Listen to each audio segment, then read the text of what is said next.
అలనాడు బ్రహ్మ మానవుల తలరాతలు రాయటంలో కాస్త అలసిపోయి తలనొప్పితో ఉంటే పాలకడల నుండి పాలను, శివుని తలపై గంగమ్మనడిగి నీళ్లను, మన్మధుని చెరుకు విల్లు నుండి చక్కెరను, ఊటి ఉద్యానవనం నుండి తెయాకును తెప్పించి అన్నిటినీ కలిపి అగ్ని సాక్షిగా కాచి వడబోసి ఇచ్చిందో చక్కని చిక్కని టీ. అంత మహత్తున ఈ టీకి మరో పేరే బీబా టీ మెరా భాయ్. ఇప్పుడు 50 గ్రామ్స్, 100 గ్రామ్స్, 250 గ్రామ్స్ లో కూడా అవైలబుల్ గా ఉన్నాయి. నమస్తే folks, welcome to my channel. Folks, కొంతమంది మనుషుల విషయంలో మనం ఎంత ప్రేమగా ఉన్నా, ఎంత మంచిగా ఉండి సహాయం చేసినా వారి వంకర బుద్ధి మాత్రం ఎప్పటికీ మారదు. అసలు నేను ఈ మాట చెప్పడానికి గల కారణం కోల్కతాలో జరిగిన ఇన్సిడెంటే. మన దేశానికి స్వాతంత్రం వచ్చి 78 సంవత్సరాలు అవుతున్నా మహిళలకి మాత్రం పూర్తిగా స్వాతంత్రం రాలేదనే చెప్పొచ్చు. ఎక్కడ చూసినా దౌర్జన్యాలు, అఘాయిత్యాలు, అత్యాచారాలు, హత్యలు, ఇలా రోజుకి 5 నుండి 10 ఘటనల్ని మనం న్యూస్లో చూస్తూనే ఉన్నాం. కోల్కతాలోని ఒక పల్లెటూరులో ఉన్న సంజయ్ రాయ్ అనే వ్యక్తి తన డిగ్రీ పూర్తయ్యాక ఒక ప్రైవేట్ కంపెనీలో పనిచేస్తుండేవాడు. అలా తన స్కూల్ మేట్ని పెళ్లి చేసుకోగా సంజయ్ రోజు తాగి వచ్చి ఆమెను కొడుతూ బలాత్కారం చేయడంతో ఇతని చేష్టలతో విసుగు చెంది సంజయ్ భార్య అతన్ని వదిలేసింది. అయినా అదంతా పట్టించుకొని సంజయ్ తను పనిచేసే కంపెనీలో ఉన్న మరో అమ్మాయితో ప్రేమలో పడి ఆమెను పెళ్లి చేసుకోవడం జరిగింది. అలా వీరిద్దరికి పిల్లలు పుట్టాక సంజయ్కి ఆమె మీదున్న అనుమానంతో రోజు కొడుతూ తిడుతుండేవాడు. ఇక అలా తన ఆగడాలని భరించలేక సంజయ్ రెండో భార్య కూడా ఇతనికి విడాకులు ఇచ్చేసింది. ఇక అలా ఒంటరిగా ఉండలేని సంజయ్ తన సొంతూరులోనే ఉంటూ భర్త చనిపోయిన ఒక మహిళని మూడో వివాహం చేసుకోగా ఆ తర్వాత సంజయ్ రోజు రాత్రి బాగా తాగేసి ఇంటికి వెళ్లి ఆమె మీద లైంగిక దౌర్జన్యం చేయడంతో సంజయ్ చేష్టలతో విసిగిపోయిన ఆమె మరొక వ్యక్తితో పారిపోయింది. ఇక అప్పటి నుండి ఒంటరిగానే ఉంటున్న సంజయ్ బాధ చూడలేక ఇతని తల్లిదండ్రులు తమకి తెలిసిన ఒక పేదింటి అమ్మాయినిచ్చి సంజయ్కి 4వ పెళ్లి చేయడం జరిగింది. ఇక అలా అప్పటి నుండి అన్నీ బాగానే సాగుతుండేవి. కానీ వీరికి 2 పిల్లలు పుట్టాక సంజయ్ 4వ భార్యకి క్యాన్సర్ ఫైనల్ స్టేజ్లో ఉండి ఆమె మరణించింది. దీంతో సంజయ్ని పెళ్లి చేసుకోవడానికి ఎవరూ ముందుకు రాకపోయేసరికి అప్పటి నుండి సంజయ్ తరచూ వేశ్యగృహాలకి వెళ్తుండేవాడు. ఇదిలా ఉంటే 2019లో కోల్కతా పోలీస్ డిజాస్టర్ మేనేజ్మెంట్ వాలంటీర్ల కోసం నోటిఫికేషన్ని విడుదల చేయడం జరిగింది. అంటే ట్రాఫిక్ నిర్వహణలో, ఏదైనా ఎమర్జెన్సీ లాంటి అన్ని రకాల పనుల్లో పోలీసులకి సహాయం చేయడానికి నియమించే కాంట్రాక్ట్ ఎంప్లాయీలనే చెప్పొచ్చు. వీరికి ప్రభుత్వం నెలకి 12,000 రూపాయల జీతాన్ని ఇస్తుంది. అలా వీరిని సివిల్ వాలంటీర్లు అంటారనే చెప్పొచ్చు. ఇక 2019లో సంజయ్ వాలంటీర్గా సెలెక్ట్ అవ్వగా ఇతని పనితనం నచ్చి ఇతన్ని పోలీస్ వెల్ఫేర్ సెల్కి మార్చడం జరిగింది. ఇక అలా ఆర్జీఆర్ మెడికల్ కాలేజ్ అండ్ హాస్పిటల్లో సంజయ్ అవుట్ పోస్ట్లో డ్యూటీ చేస్తుండేవాడు.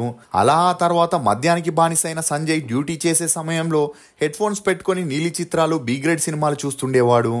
ఇదిలా ఉంటే Sanjay RGR medical college and హాస్పిటల్లో పనిచేస్తున్న రూపా అనే డాక్టర్పై కన్నేశాడు.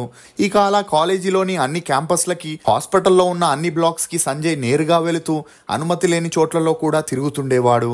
దీంతో ఇతన్ని కొంతమంది ప్రశ్నిస్తే తను కోల్కతా పోలీస్ ముద్ర ఉన్న టీషర్ట్ని వేసుకొని తను పోలీసునంటూ అందరినీ నమ్మిస్తూ చెలామణి అవుతుండేవాడు. ఇక రూపా మీద కన్నేసిన సంజయ్ సరైన సమయం కోసం చూస్తున్నప్పుడే ఆగస్టు 9 మధ్యరాత్రి సమయంలో రూపా తన తోటి ట్రైనీ డాక్టర్లతో భోజనం చేసి కాసేపు టీవీ చూశాక రెస్ట్ తీసుకోవడానికి చెస్ట్ సెమినార్ హాల్లోకి వెళ్ళింది. ఇక ఇవన్నీ గమనిస్తూనే ఉన్న సంజయ్ రూపా తన రూమ్లోకి వెళ్ళి గాఢ నిద్రలోకి జారుకోగానే సంజయ్ ఎమర్జెన్సీ బ్లాక్లో ఉన్న ఆమె గదిలోకి వెళ్ళి ఆమెపై దారుణానికి పాల్పడ్డాడు. ఇక ఆ సమయంలో ఆమె అతన్ని అడ్డుకునేందుకు ప్రయత్నించగా రూప అరవకుండా తన నోరు, ముక్కుని మూసి బలవంతంగా ఆమె తలను గోడకి ఒత్తిపెట్టి ఉక్కిరి బిక్కిరి చేసి ఊపిరాడకుండా చేశాడు. అలా రూప స్పృహ కోల్పోయాక సంజయ్ తన కోరికల్ని తీర్చుకోగా అప్పటికే 31 ఏళ్లైన రూప ఈ లోకాన్ని వదిలి వెళ్ళిపోయిందనే చెప్పొచ్చు. కానీ తప్పు చేసిన వారు తప్పించుకోవడం అసాధ్యం అన్నట్లు సంజయ్ అఘాయిత్యం చేసే సమయంలో అతని మెడలో ఉన్న హెడ్సెట్ అక్కడే పడిపోయింది. ఇక ఈ విషయం గమనించని సంజయ్ అక్కడి నుండి వెళ్ళిపోయాడు. ఇక అలా తన ఇంటికి వెళ్ళిన సంజయ్ స్నానం చేసి బట్టల్ని ఉతుక్కొని సాక్ష్యాలు దొరకకుండా అన్ని రకాలుగా జాగ్రత్త పడ్డాడు. ఇక అలా మరుసటి రోజు సంజయ్ అందరిలాగే హాస్పిటల్కి వెళ్ళి అయ్యో పాపం అంటూ సానుభూతిని చూపిస్తూ డ్రామా కూడా ఆడడం జరిగింది. ఇక ఆ సంఘటన జరిగిన ప్లేస్లో బ్లూటూత్ హెడ్సెట్ని హ్యాండ్ ఓవర్ చేసుకున్న పోలీసులు అది రూపది కాదని నిర్ధారించుకున్నాక ఖచ్చితంగా అది నిందితుడిదే అయి ఉంటుందని విచారణ చేపట్టారు. ఇక అలా సీసీటీవీ కెమెరా ఫుటేజ్ని పరిశీలించగా అదే రకం హెడ్సెట్తో సంజయ్ మాత్రమే కనిపించడం, అతని మొబైల్కి తమ దగ్గరున్న హెడ్సెట్ ఇమ్మీడియట్గా కనెక్ట్ అవ్వడంతో సంజయ్ డాక్టర్ రూపాపై ఈ దారుణానికి ఒడిగట్టాడని తెలుసుకొని అతన్ని అరెస్ట్ చేయడం జరిగింది. ఇక అలా పోస్ట్ మార్టం చేసిన డాక్టర్లు ఆ అమ్మాయి శరీరంలో 151 మిల్లీగ్రాముల వీర్యం ఉందని, ఒక వ్యక్తికి సంబంధించి ఆ స్థాయిలో ఉండడం అసాధ్యమని, ఈ ఘోరానికి పాల్పడిన వారిలో ఒకరికంటే ఎక్కువ మందే ఉండొచ్చని చెప్పడంతో ఇప్పుడు ఈ ఇష్యూ దేశవ్యాప్తంగా సంచలనం సృష్టిస్తుంది. అసలు ఇలాంటి అఘాయిత్యాలు జరగడానికి ముఖ్య కారణం ఓటీటీ ప్లాట్ఫామ్స్. ఒకప్పుడు Silk Smitha, Shakeela B grade movies చేయడంతో వారిని బి గ్రేడ్ ఆర్టిస్టులుగా పరిగణించేవారు. కానీ ఇప్పుడు మోస్ట్ ఆఫ్ ద ఆర్టిస్టులు బి గ్రేడ్ మూవీస్ని వెబ్ సిరీస్లని చేయడం, సెన్సార్ లేకుండా వాటిని నెట్ఫ్లిక్స్, అమెజాన్ లాంటి పబ్లిక్ ప్లాట్ఫామ్స్లో రిలీజ్ చేయడంతో చిన్నపిల్లల్లో కూడా కొంతమంది వాటిని చూసి తప్పుదోవ పడుతున్నారు. ఇక ఇదే కోవలో రీసెంట్గా నంద్యాలలో 7వ తరగతి అబ్బాయిలు 3వ తరగతి చదివే అమ్మాయి మీద అఘాయిత్యానికి పాల్పడి అందరినీ షాక్కి గురి చేశారని చెప్పొచ్చు. ఇదిలా ఉంటే మన ఇండియా గవర్నమెంట్ ఎక్సైట్లని బ్యాన్ చేయడం మంచిదే గానీ వాటిని పూర్తిగా నిషేధించలేదు. అంతకంటే ఎక్కువగా యూత్ని రెచ్చగొట్టే వెబ్ సిరీస్లు, మూవీస్లు అంటే మిర్జాపూర్, రానా Naidu, family man, game of Thrones లాంటి అశ్లీల మూవీస్, వెబ్ సిరీస్ వల్లనే ఇప్పటి యూత్ పాడవుతుందని చెప్పొచ్చు. డబ్బు కోసం కొంతమంది డైరెక్టర్లు, ప్రొడ్యూసర్లు ఆర్టిస్టులని బి గ్రేడ్ ఆర్టిస్టులుగా మార్చి రెచ్చిపోయి మరీ మూవీస్ తీయడం, వెనక ముందు ఆలోచించకుండా వాటిని ఓటీటీ ప్లాట్ఫామ్స్ రిలీజ్ చేయడం వల్ల క్రైమ్ గురించి ఆలోచించని వ్యక్తి కూడా ఆ వీడియోస్ని చూసి క్రైమ్ చేయడానికి సిద్ధపడుతున్నాడు. ఇలాంటి వాటికి అడ్డుకట్ట కట్టాలంటే ఓటీటీలో కూడా సెన్సార్ అనేది ఖచ్చితంగా రావాలి. ఇక మన ఇండియాలో ఉండే నటీనటులు కూడా ఫేమస్ అవ్వాలని డబ్బు కోసం నగ్న, అర్ధనగ్న పాత్రల్ని ఒప్పుకొని అందులో నటిస్తూ చేతులు దులిపేసుకుంటున్నారు. కానీ ఆ విషయాన్ని నటీనటులు తీసుకున్నంత తేలికగా వారిని ఫాలో అయ్యే సామాన్యులు తీసుకోలేకపోతున్నారు. ఇదిలా ఉంటే సోషల్ మీడియాలో ఇన్స్టాగ్రామ్, ఫేస్బుక్ ఓపెన్ చేస్తే పలానా పిక్స్, వీడియోస్ కనిపిస్తూ ఉంటాయి. అంటే ఆ యాప్ క్రియేట్ చేసిన వాడికి ఆ వీడియోస్ కనిపించవా, లేక తన యాప్ రీచ్ కోసం అలా ఫ్రీగా వదిలేస్తున్నాడా అనే విషయాన్ని మనం ఆలోచించాలి. ఇక ముఖ్యంగా ఇన్స్టాగ్రామ్ ఇన్ఫ్లుయెన్సర్స్ శృతి మించిన ఫోటోలు, వీడియోలు అప్లోడ్ చేయడంతో అవి చూసి ప్రొవోక్ అయిన ఢిల్లీలోని ఒక టీనేజర్ తన సొంత చెల్లిపై అఘాయిత్యానికి పాల్పడడం చాలా దురదృష్టకరమనే చెప్పొచ్చు.